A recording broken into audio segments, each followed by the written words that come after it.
this car doesn't really need an introduction. After all, the Porsche Taycan has worn its unofficial strapline of proof that electric cars can be really cool and utterly brilliant to drive since it arrived in 2019. But is this 2024 facelift enough to maintain the Taycan's reign as king of the performance EVs despite its increasingly varied rivals?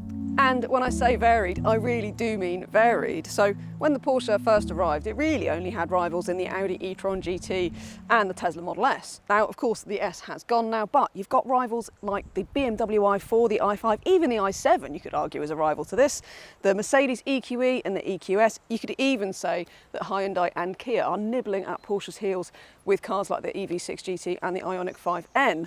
Now, Porsche has fought back to keep its place right at the top of the performance EV class. This model year 24 Taycan, you get a bigger battery, better efficiency, and it's even faster, as if that was a problem.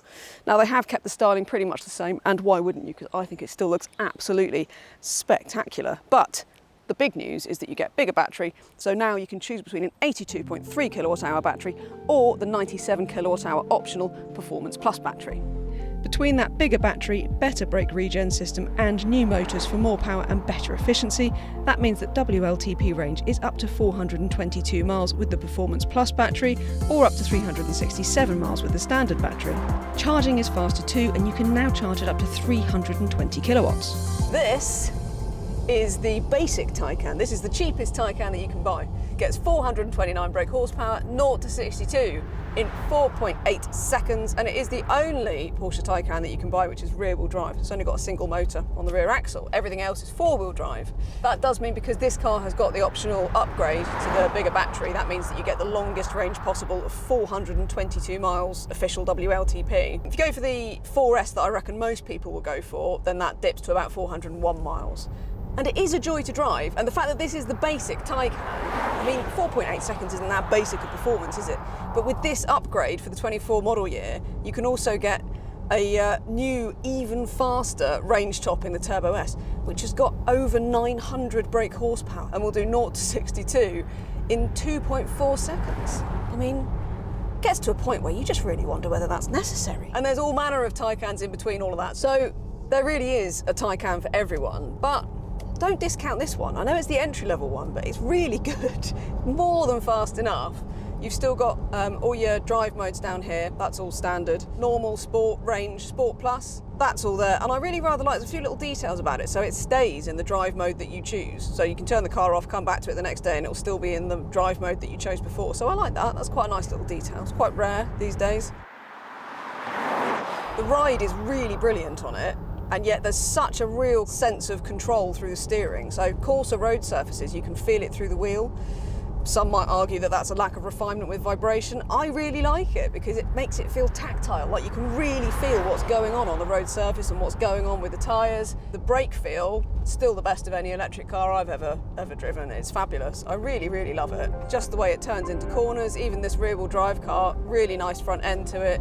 It just gels. It's a really joyous car. The brake regen system is one of the few niggles that I have with the new Porsche Taycan. It seemed a little bit too intrusive when it was in its adaptive mode, but you can turn that adaptive mode off and you can turn the regen off altogether if you wish.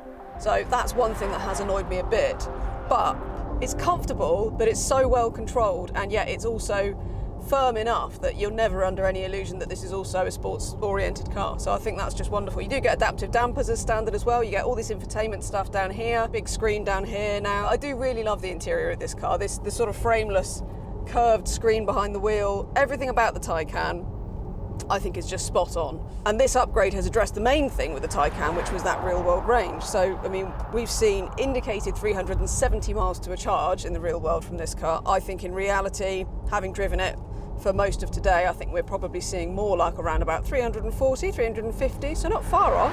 I love it. I love what it offers. I love the way it drives. I love the way it looks. I think the technology is fantastic, and this upgrade really has addressed the important thing, which was that real-world range.